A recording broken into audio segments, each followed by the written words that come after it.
Hello Bhairavi. எனக்கு ஒரு சின்ன ஹெல்ப் வேணும். என் கையில் காசு இல்லை. ஒரு 50 வெள்ளி பிஞ்சா பண்ண முடியுமா?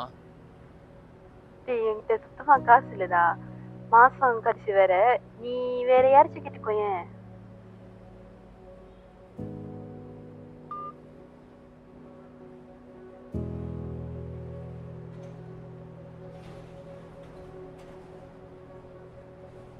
எக்ஸ்கியூஸ் மீ, ஏதாச்சும் பிரச்சனையா?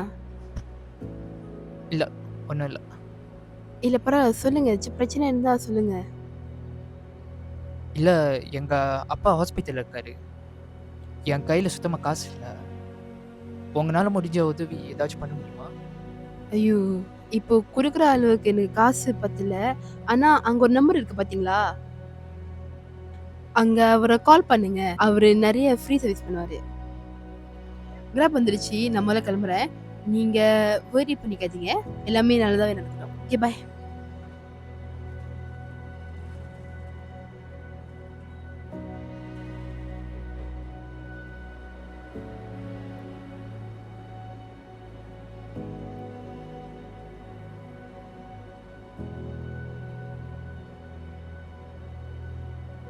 Hello mister சந்திரனா?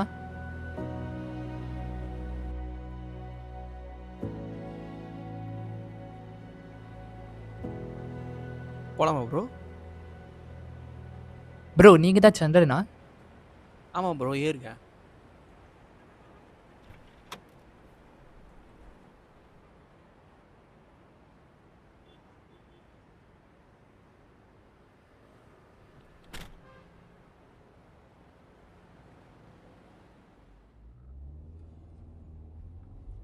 உங்கள் பேர் என்ன ப்ரோ?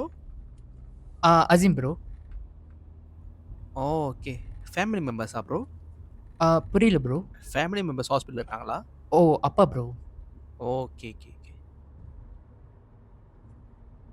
ப்ரோ, தப்பாக நினச்சிக்காதீங்க. நீங்கள் முஸ்லீம்னு எனக்கு தெரியும். இது கோயிலேருந்து எடுத்து வந்த விபூதி. நீங்கள் இதை போடணுன்னு அவசியம் இல்லை, வச்சுக்கிங்க. உங்களுக்கும் உங்கள் அப்பாவுக்கும் நல்லதே நடக்கும். சரிங்க ப்ரோ. Thank you bro. இருக்கட்டும் ப்ரோ. ஆனால் உங்களை எங்கேயோ பார்த்துருக்கேன் ப்ரோ. என்னையா பார்த்தீங்க? ஆமாம், 2022 சுக்மா காம்படிஷனில் கோல்ட் மெடலிஸ்டா. ஆமாம், உங்களுக்கு எப்படி தெரியும்? நான் ஸ்பாட்ஸ் ரொம்ப ஃபாலோ பண்ணும் ப்ரோ. ஆனால் அதுக்கப்புறம் எந்த ஸ்பாட்ஸ்லையும் நான் உங்களை பார்க்கவே இல்லையே. ஏன்? எனக்கு கொஞ்சம் பர்சனலாக ப்ராப்ளம் இருந்துச்சு ப்ரோ. ஸோ நானே குவிட் பண்ணிட்டேன். ஓ, sorry bro. It's okay bro. Bro, சொல்லுங்க ப்ரோ. நான் கூப்பிட்ட உடனே எதுக்கு எனக்கு வந்து ஹெல்ப் பண்ணுறீங்க? என்கிட்ட வேற சுத்தமாக காசு இல்லை உங்களுக்கு கொடுக்க. ப்ரோ நீங்கள் வேற, இது ஃப்ரீ சர்வீஸ் தான் ப்ரோ. நானே ஒரு ஹாபியை தான் செய்கிறேன். எப்படி ப்ரோ இந்த காலத்தில் எந்த ஒரு இது இல்லாமல் எனக்கு உதவி செய்றீங்க? கொஞ்சம் வருஷத்துக்கு முன்னாடி எனக்கு ஒரு சம்பவம் நடந்துச்சு ப்ரோ.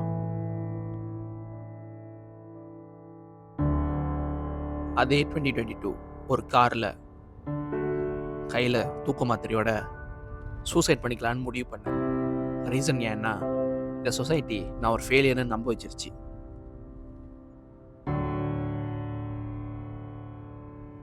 மாத்திரை சாப்பிடலான்னு முடிவு பண்ணுறேன், திடீர்னு ரேடியோ ஆன் ஆச்சு. ஆக்சுவலி என் கார் கொஞ்சம் கோளாறு, ரேடியோ தானாகவே ஆன் ஆகிடும். நானும் அடைக்க ட்ரை பண்ணுறேன், முடியல. அப்போ அந்த ரேடியோவில் ஒரு இன்டர்வியூ ஓடி இருந்துச்சு.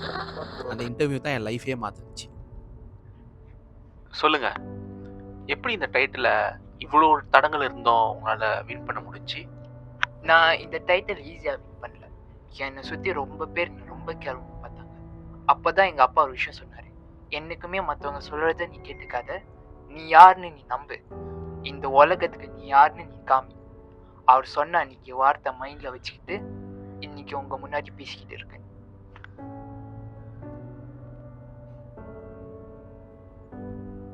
அந்த பையன் சொன்னது ஏதோ எங்கள் அம்மாவே சொன்ன மாதிரி இருந்துச்சு.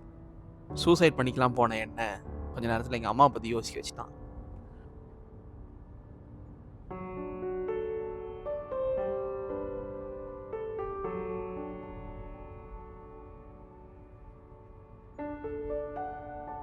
அப்போ தான் ப்ரோ ஒரு மிரக்கல் நடந்துச்சு. திடீர்னு என் ஃபோனு கால் வந்துருச்சு. யாருன்னு பார்க்குறேன், உனக்கு வேலை கிடைச்சிருச்சு, அடுத்த வாரம் ஜாயின் பண்ணி சொல்லிட்டானுங்க. அந்த பையனோட இன்டைரக்ட் ஹெல்ப் தான் என்னை இங்கே கொண்டு வந்து விட்டுச்சு. அன்னைக்கு முடிவு பண்ணேன், என்ன மாதிரி கஷ்டப்படுற நிறைய பேர் ஹெல்ப் பண்ணோன்ட்டு. ஏதோ என்னால் முடிஞ்ச அளவுக்கு ஹெல்ப் பண்ணுறேன். அன்னைக்கு மட்டும் நான் அந்த மருந்து சாப்பிட்ருந்தா எல்லாம் முடிஞ்சிருக்கும். ப்ரோ 2022 கரெக்டாக தோணப்பட்ட சொன்னீங்க. ஆமாம் ப்ரோ. ப்ரோ 2022ல நான் தான் ப்ரோ கோல்ட் வின் பண்ணேன். அந்த ரேடியோ பேசினேன் நான் தான். தெரியும் ப்ரோ, ஒரு கன்ஃபர்மேஷனுக்காக தான் நீங்கள் கோல்டு மெடல் வின் பண்ணீங்களான்னு கேட்டேன். அன்றைக்கி நீங்கள் இன்டைரக்டாக பண்ண ஒரு விஷயம் தான் என் உயிரை காப்பாற்றுனுச்சு. உங்கள் ஸ்டாப் வந்துடுச்சு, நீங்கள் இறங்கிங்க, நான் வெயிட் பண்ணுறேன்.